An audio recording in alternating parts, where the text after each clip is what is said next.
The Newsday continues here on One News Now. I'm Riza Diaz.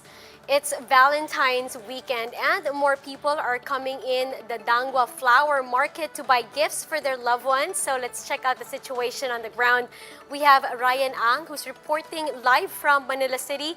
Ryan, is the crowd building up already? Yes, Risa, despite the threat of the COVID-19 pandemic, people are still coming here to Manila's flower capital to buy bouquets for their Valentines. But unlike the previous years, crowding at the Dangwa flower market is thinner even on the eve of Valentine's Day. Vendors say students from nearby universities used to be their avid customers. But because of the distance learning setup, they are unable to come here, so sales have gone down. Police officers are deployed to manage the traffic situation in the area and ensure that health protocols are observed.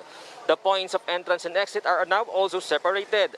A public address system reminds the public from time to time to observe social distancing. 10 pieces of local and Chinese roses cost 1,200 to 1,500 pesos. A stem of Ecuadorian rose is sold at 250 pesos a piece. Tulips cost 100 to 120 pesos per stem, while stargazers are priced at 160 pesos.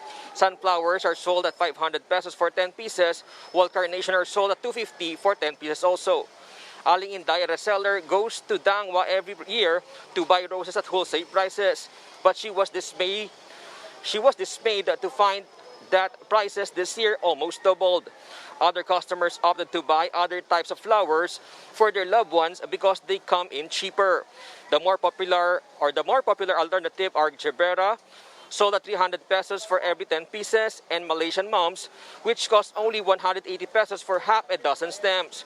Store owner Jaisel says even if there are fewer customers today, they are still able to make up some profit by selling flowers online.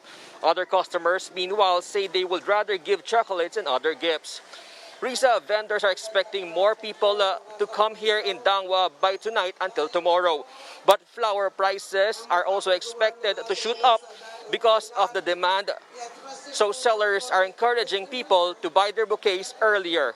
Risa? So Ryan, you should buy yours pretty soon. Thank you very much. That was Ryan Ang reporting live from Manila. Now, if you're about to spend Valentine's Day on your own, a survey says you are definitely not alone. In fact, Filipinos with no love life reached an all-time high during this pandemic. An SWS survey conducted last November shows that 18% of adult Filipinos do not have a love life. This is the highest since 2016, 2017, and 2019, when 14% of adult Filipinos reported not having a love life. Now, half of Filipino adults say they have a very happy love life, and the lowest since 2014. Now, the remaining 31% said their love life could be happier.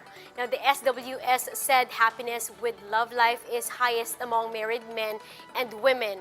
Meanwhile, those who said their love life could be happier are highest among those with live-in partners. The survey also found that only 39% of adult Filipinos said they would be celebrating Valentine's Day. Now, in other news, the Comelec has set the schedule for the filing of certificates of candidacy or COCs and other related activities for the 2022 polls. Those who intend to run in the coming national elections may file their COCs from October 1 to 8, including weekends. The official campaign period for candidates in national positions will be from February 8 to May 7, while those gunning for local posts may only campaign starting March 25. The poll body will also not be extending voting day as it remains scheduled on May 9. But Filipinos overseas may already cast their votes as early as April 10, while local absentee voters will only have 3 days to cast their ballots from April 27 to 29. And we'll be back with more stories after the break. Keep it here on One News.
You're still watching One News Now. I'm Riza Diaz.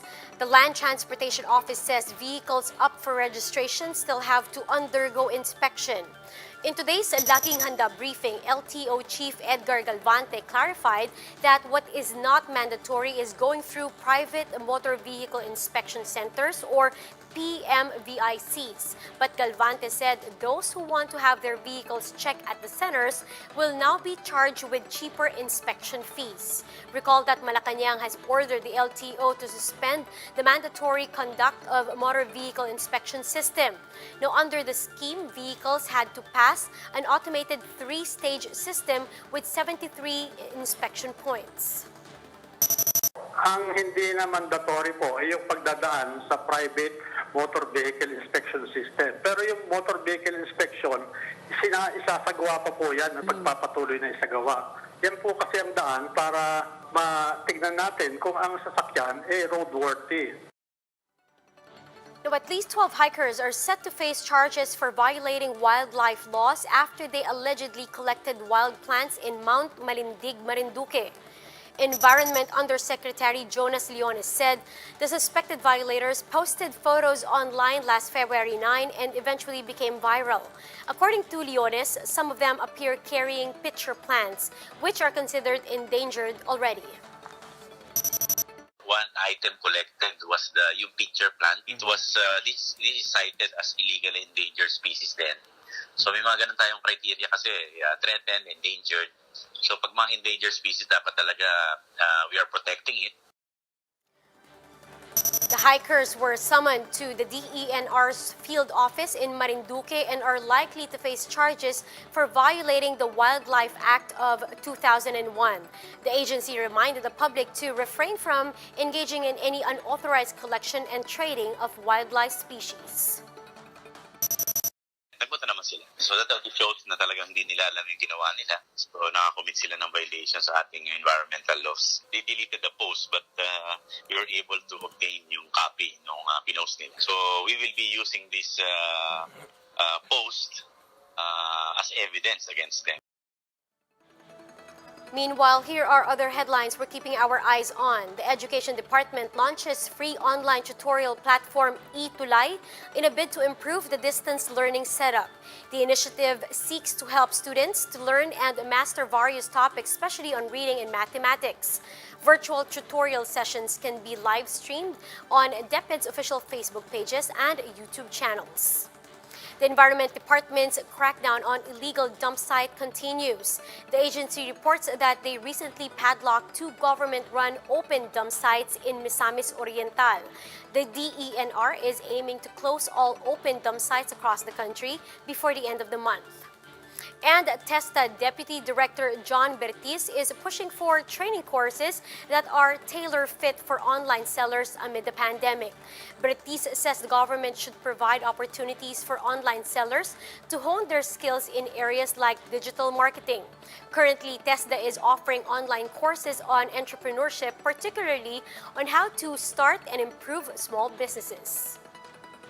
Now, for more updates, visit News 5, The Philippine Star, and Business World Online. Visit our website, onenews.ph, for more in-depth analysis. You can also catch One News on Signal Play app. Register for a free account now at www.signalplay.com and stream One News live anytime, anywhere. I'm Riza Diaz. We are One News.